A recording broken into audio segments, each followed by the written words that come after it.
de Russie, Vladimir Vladimirovitch Poutine.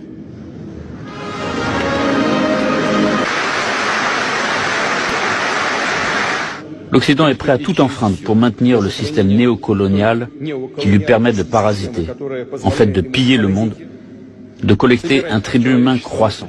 La Russie est une grande puissance millénaire, un pays civilisation, et elle ne vivra pas selon de telles règles.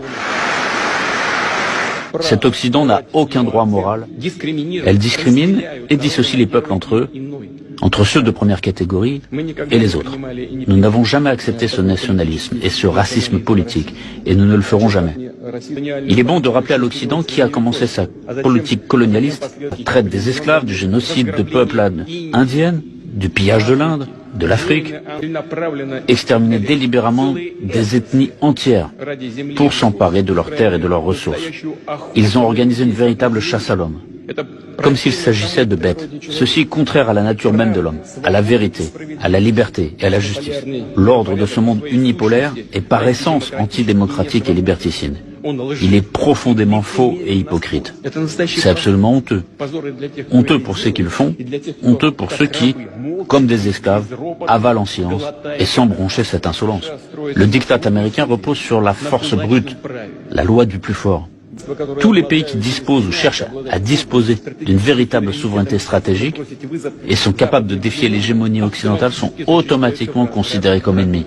C'est sur ces principes que se basent les doctrines militaires des États-Unis et de l'OTAN, qui exigent ni plus ni moins qu'une domination totale.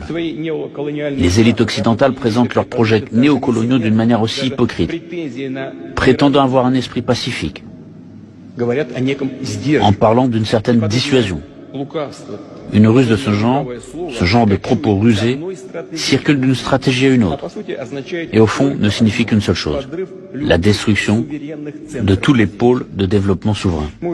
Comme le disait Goebbels, plus le mensonge est gros, plus il passe. Ils agissent selon le même principe. La Russie comprend sa responsabilité devant la communauté internationale et fera tout pour ramener ses têtes brûlées à la raison. Je voudrais maintenant revenir sur ce que j'ai dit et m'adresser à tous nos citoyens, pas seulement aux collègues présents dans la salle, mais à tous les citoyens de Russie. Voulons-nous vraiment avoir ici, dans notre pays, au lieu d'un papa et d'une maman, un parent numéro 1, un numéro 2 ou un numéro 3 ?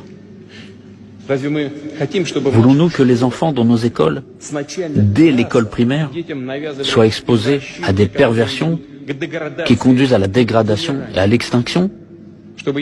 Voulons-nous qu'on leur apprenne qu'il existe d'autres genres que les hommes et les femmes et qu'on leur propose une opération de changement de sexe? Est-ce cela que nous voulons pour notre pays et nos enfants? Tout cela est inacceptable pour nous. Nous avons notre propre avenir. Je répète, la dictature des élites occidentales est dirigée contre toutes les sociétés, y compris les peuples des pays occidentaux eux-mêmes. C'est un défi pour tout le monde.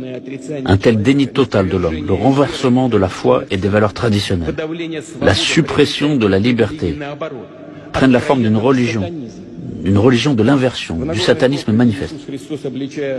Dans le Sermon sur la montagne, Jésus-Christ dit en dénonçant les faux prophètes, « C'est à leurs fruits que vous les reconnaîtrez. » Et ces fruits empoisonnés sont déjà évidents pour tout le monde. Pour les générations futures, pour nos enfants, petits-enfants et arrière-petits-enfants, nous devons les protéger de l'asservissement, des expériences monstrueuses qui visent à mutiler leur conscience et leur âme. L'effondrement initié de l'hégémonie occidentale est irréversible. Je tiens à le répéter encore une fois. Il n'en ira plus comme auparavant.